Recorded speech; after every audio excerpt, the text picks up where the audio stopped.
Então, na verdade, pessoal, são tempos tão dispersos, que o que eu venho pedir é que você possa, assim como por um milagre, como por uma raridade, você possa se concentrar agora aqui em nós, em mim, nessa live do Caminho da Graça, o seu nono encontro virtual, e sendo assim, se concentrar também naquilo que pode ser palavra de Deus para mim e para você na tarde de hoje, tá bom? Então, se for possível, aí eu queria pedir que você faça desse jeito, tá? Então, gente querida, a reflexão de hoje é baseada nesse texto, de Isaías 40, do verso 28 a 27 até o verso 31. E na tradução que eu vou ler está escrito: o profeta pergunta ao povo, pergunta às pessoas, pergunta a toda a gente que segue ao Senhor, aqueles que são dele. E aqui, você sabe, trata-se de chamar então a todos de, poeticamente, simbolicamente, alegoricamente, chamar a todos de Jacó, Israel. Por isso ele diz no verso 27, por que dizes, ó Jacó, e tu falas, ó Israel? E aí ele vai dizer o que eles falam. Mas não se trata de uma pessoa em especial, mas do sentimento comunitário, do sentimento de um povo. E esse povo então pergunta, o meu caminho, ele diz, o meu caminho está encoberto ao Senhor. E a minha justiça passa despercebida ao meu Deus. Então, é uma queixa, na verdade. Ele está perguntando, está indagando, está queixando, está reclamando, ele, o povo, as pessoas daquela época, daquele contexto, daquela ocasião, se sentiam injustiçados, se sentiam desamparados e, ademais, se sentiam que, vivendo assim, Deus não estava nem aí. Deus não estava nem aí para aquilo que eles estavam experimentando. Por isso que o profeta diz: eu sei o que passa no coração de vocês, eu sei que vocês estão se perguntando por que é que o caminho de vocês está encoberto ao Senhor, é basicamente por que Deus não vê o que está acontecendo. Diz mais, o meu juízo passa despercebido ao meu Deus. Então, minha justiça, porque Deus não percebe a necessidade de fazer justiça. Veja que esta pergunta é franca, é sincera e é daqueles que, ao fazê-la, chamam Deus de meu Deus. Por que minha justiça passa despercebida ao meu Deus? Não tem a ver com crer ou não crer, não tem a ver com ser da fé ou não ser da fé. São pessoas da fé, estas que aqui estão indagando no coração onde está Deus. No momento de perplexidade e tribulação que Elias acometeu. No verso seguinte, o profeta responde. No verso 28 disse: não sabes, não ouvistes que o eterno Deus, o Senhor, o Criador dos fins da terra, não se cansa, nem se fatiga? Essa é a proposição de Isaías, aqueles que estão se sentindo desamparados por um Deus que se ausentou. Então Isaías lhes responde: não sabem? Vocês não sabem que este Deus, que é eterno e que é dono de toda a história, Senhor de tudo, Senhor absoluto do tempo, o Criador de tudo que se vê, dos confins e dos fins, e de tudo aquilo que vocês não sabem, Vocês não sabem que ele, a despeito de ter feito tudo o que fez, ainda não se cansou, ainda não se fatigou, na verdade, dizendo que ele tem o poder de não se cansar, de se renovar, de não se exaurir, de não se esgotar. Por mais que Deus tenha feito no passado grandes coisas, umas relatadas, outras que a gente não tomou consciência, umas que estão nas escrituras e outras que são semelhantes às escrituras, mas feitas em outros povos, que não estão aqui na linha judaico-cristã, que pôde escrever, relatar, descrever outros povos, outras nações, receberam da parte de Deus a intervenção, milagre, assistência, receberam da parte de Deus ingerência na história. Mas aqui a gente tem uma descrição bíblica de que ele não se cansa, de que ele renova suas energias sempre, de que por mais que tenha influenciado a história até agora, ele não tem limite em sua atuação. Não venceu o prazo de validade de Deus ser Deus. Deus não deixou de atuar em um determinado momento e passou a se esconder até que o mundo acabe, então ele venha. Deus não está em algum lugar olhando, esperando que a Danacera tome conta de todo o cenário e ele então intervém apocalipticamente. Não. O que o profeta está dizendo é que aquele que criou também é quem agora é capaz de sustentar, de manter, de revigorar.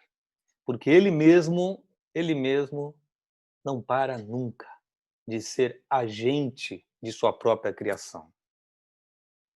Então é isso que o profeta está respondendo ao povo, diante do lamento do povo, de que Deus continua Deus. Foi assim que ele provocou nas escrituras Abraão a crer contra a esperança. E este termo é um termo estranho, crer contra a esperança, mas na verdade é crer contra tudo que aos meus olhos fica posto como impossível.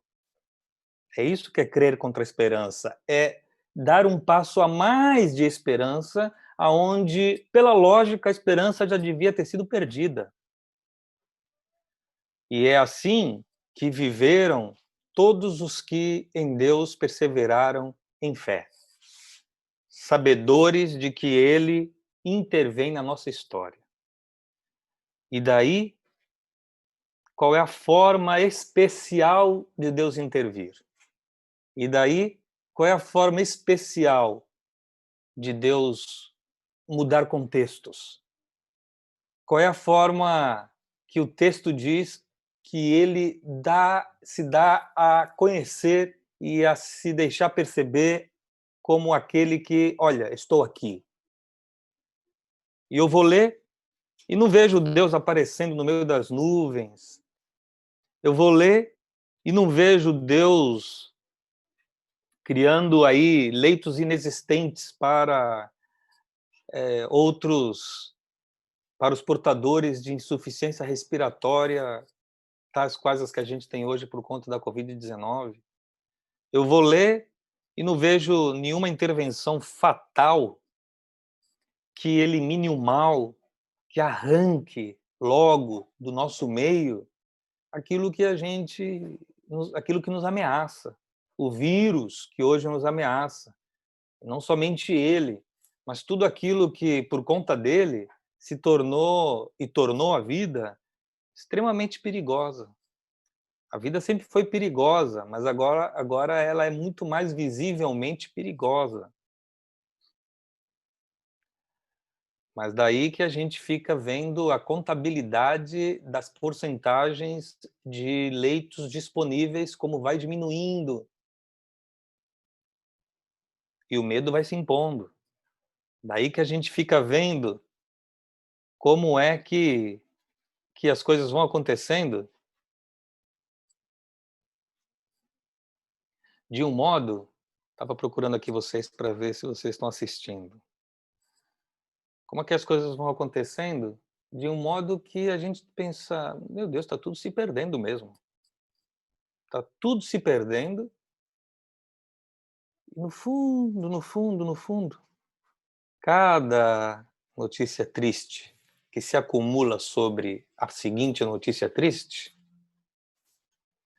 cada notícia triste que se acumula sobre a próxima, e a cada dia, enquanto vamos chegando aí à marca de 900, ao redor de 900 pessoas mortas por dia nesta guerra, além das que morrem de outras causas porque agora deixaram de ir aos hospitais, além das que, orientadas por ir ao hospital só quando estão com febre, ficam em casa, só quando sentem falta de ar, ficam em casa com febre. E essa febre vai durando dias e dias e dias. E ela não vai ao hospital, até que, quando vai, se descobre que se trata de outra coisa, que ela está com uma febre altíssima por uma infecção urinária grave.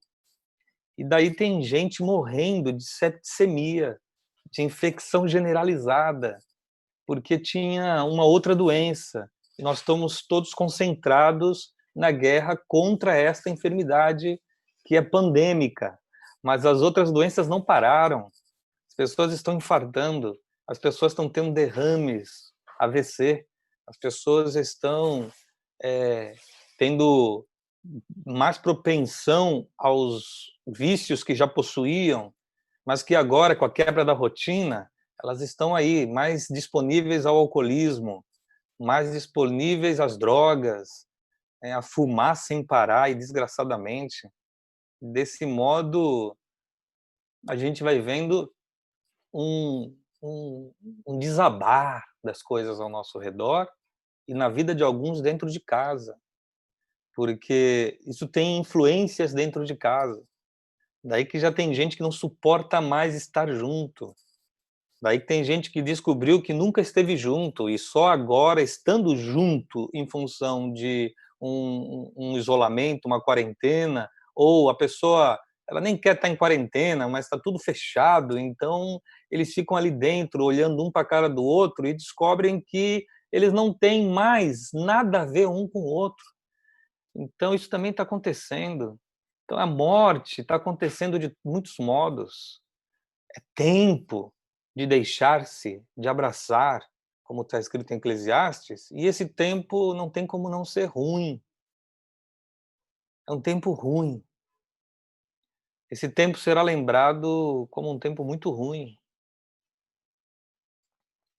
E é verdade que isso está acontecendo. Então, a morte das relações, a morte do casamento, a morte física por outras causas, a morte sufocante da Covid, e no mundo inteiro.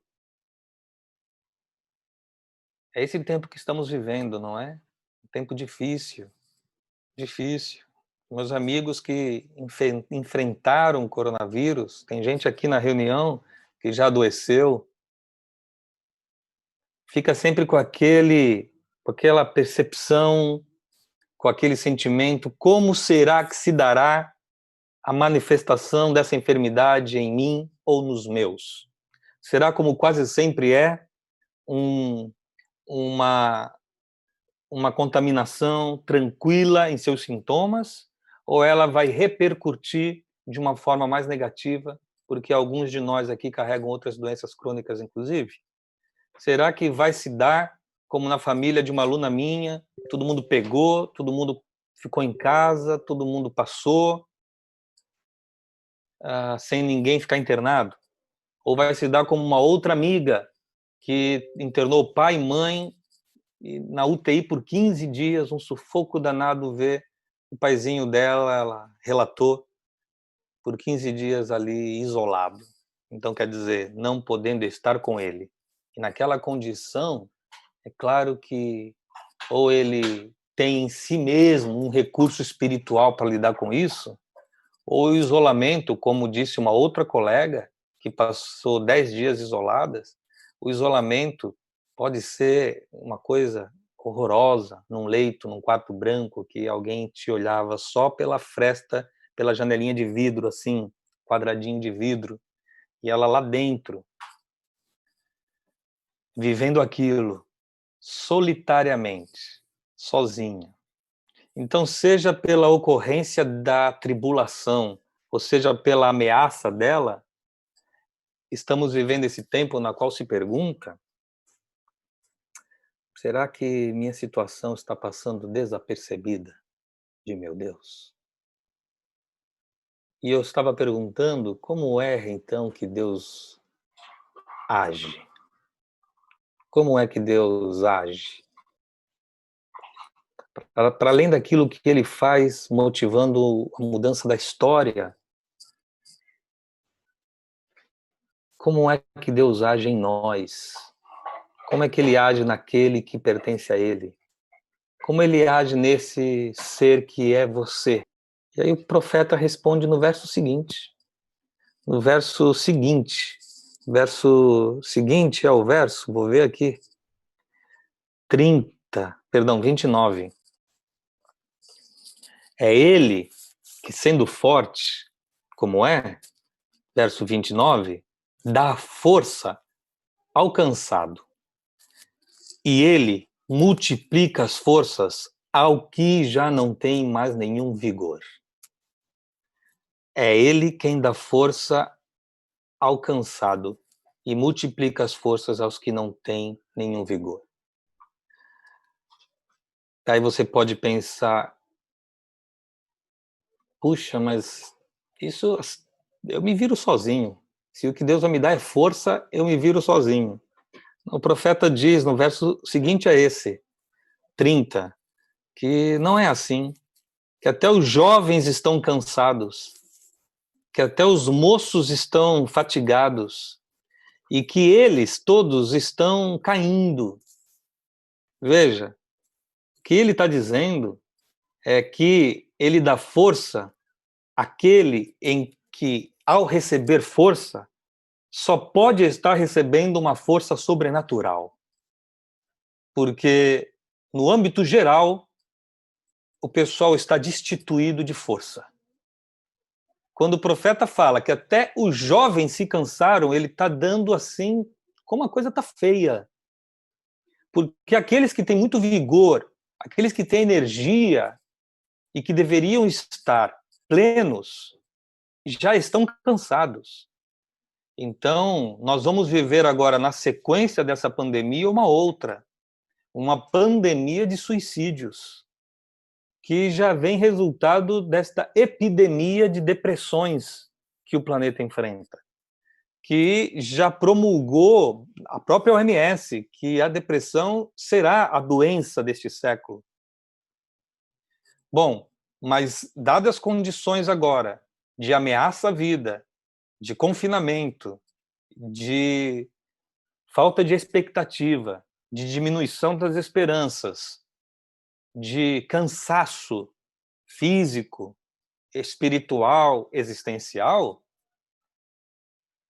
a falta de força é generalizada. E a falta de força vem da falta de esperança, porque é a esperança que reforça o ser. Não esqueça isso. Se alguém puder escrever no nosso, aí no link do Facebook, na qual essa reunião acontece, escreva para que os outros não esqueçam. A esperança renova as forças do ser. Quem espera no Senhor, diz o verso seguinte, renovarão as forças. Subirão com asas como águias. Correrão e não se cansarão. Caminharão e não se fatigarão. E queria terminar com esse versículo, porque ele é a resposta do Senhor para nós. Os que esperam no Senhor os que esperam no Senhor. E veja que não é um esperar passivo, é um esperar de esperança e não um esperar de nada fazer. Mas por quê? Porque eles são aqui comparados a águias, são comparados àqueles que têm a força de um atleta, são comparados àqueles que têm a perseverança de um caminhante.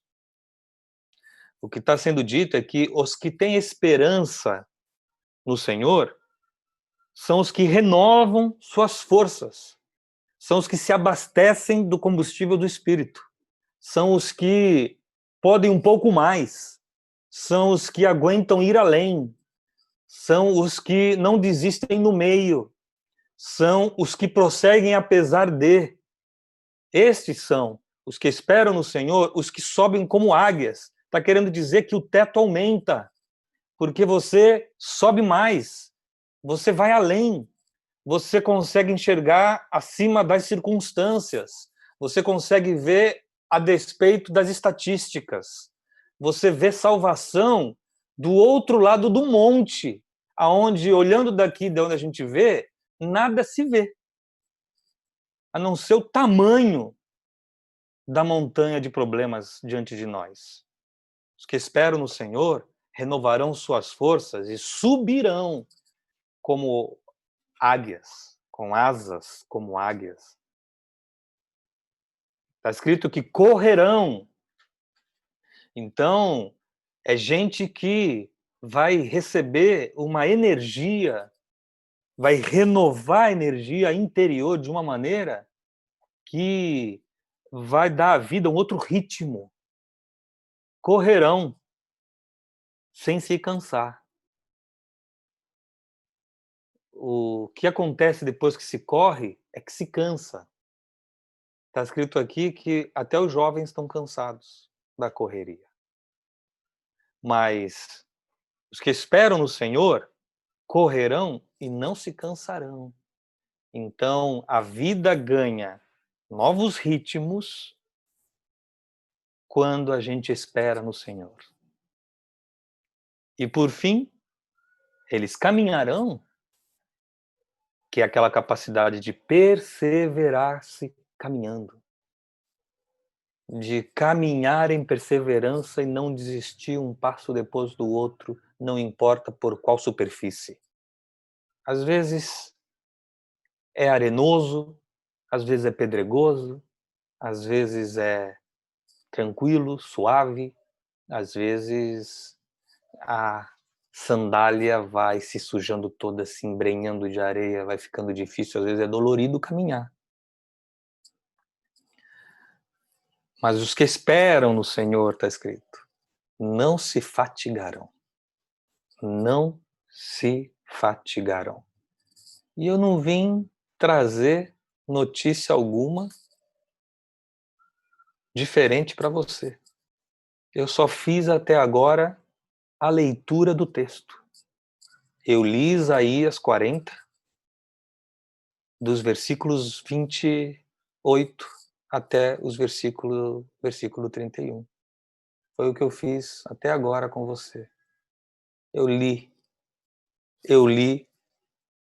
4 versículos. Agora nos cabe recebê-lo, absorvê-lo, crer.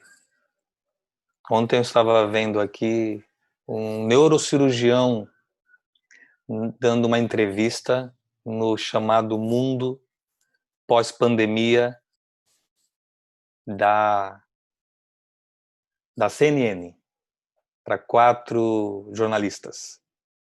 E aí elas perguntavam qual é a melhor forma do cérebro responder ao tempo que estamos vivendo hoje.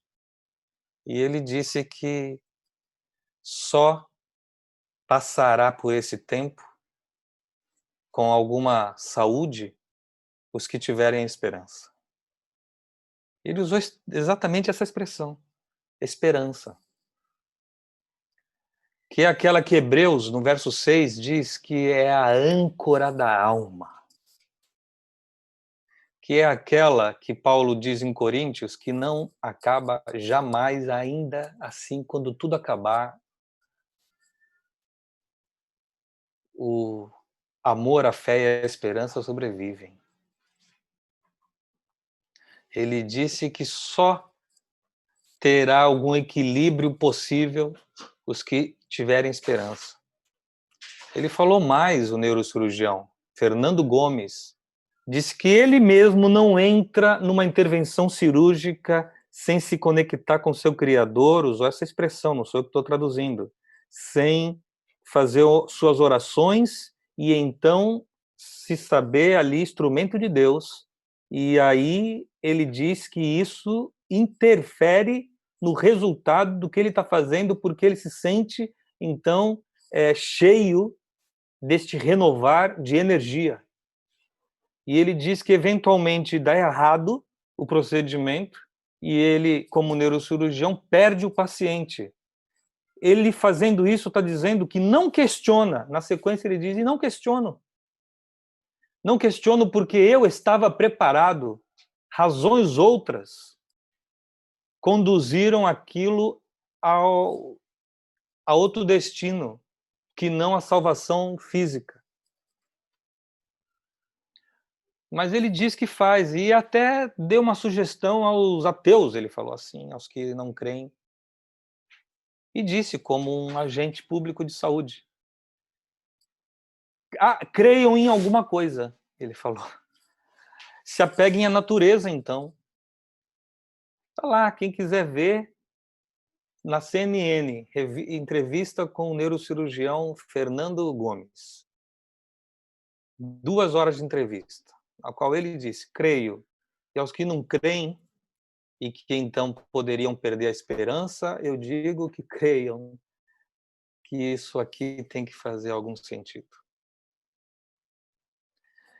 Espere no Senhor. E fazendo assim, ato contínuo vai acontecer. Ele dá força ao cansado e renova as forças do que já não tem nenhum vigor. Você crê nisso? Verdade. E eu me lembro agora que morreu de Covid-19 o Blanc, compositor, e que Adir compôs isso. Eu admito que não o conhecia, mas quando a gente recebeu aqui quais eram as composições dele, meu Deus do céu. Você conhecia? Cara, aí eu conhecia. Eu conhecia. Ai, ai. E eu, quantas vezes, pessoal, eu cantei para mim que a esperança dança na corda bamba de sombrinha e em cada passo dessa linha ela sabe que pode se machucar. A esperança equilibrista.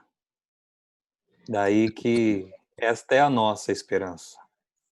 É a esperança equilibrista. Tá bom? E se nós temos um ao outro, Marcelo, temos muita coisa. E tu não sabe como é importante esse momento para essas pessoas ouvirem isso, cara. Agradeço muito a você, a Sabrina, porque nesse momento de muita dureza, de muita coisa nova acontecendo, precisamos ouvir isso, cara. E a nossa fé não é vã, é naquele que nos fortalece, Jesus. E se faltou esperança, tem aí o telefone embaixo que o Caio deixou e tem o grupo do WhatsApp, tem o meu telefone, tem o telefone do Marcelo, porque nós somos, nesse momento, né, Marcelo, uma gangorra, né? Sim. Ápices de esperança, turbinado, e daqui a pouco o cara se sente o pior dos piores, né? Claro, isso é normal, é normal. É normal. É assim É que é. verdade. O neurologista ontem estava dizendo que isso depende de muitas coisas. Você está Uhum. equilibrado, mas é como uma prancha no mar, ele disse, um surfista. Isso, eu vi a entrevista lá no CNN. Pois é, aí vem uma onda que é um pouco maior, né? Então, aí essa Pessoal, você tem que tentar se equilibrar de novo. pessoal, se nós temos uns aos outros, se nós temos um ao outro, alguma coisa metafísica, alguma coisa fora do nosso controle, alguma coisa não palpável acontece, e é coisa boa. Nós temos a possibilidade de estarmos juntos uns com os outros e nos fortalecendo. É nesse momento do baixo que estamos juntos, e no alto festejando com vocês. Tá bom, pessoal? Com muita sinceridade, com muito amor, com muito carinho e transparência com vocês. Obrigado, Marcelão. Obrigado, fica com Deus.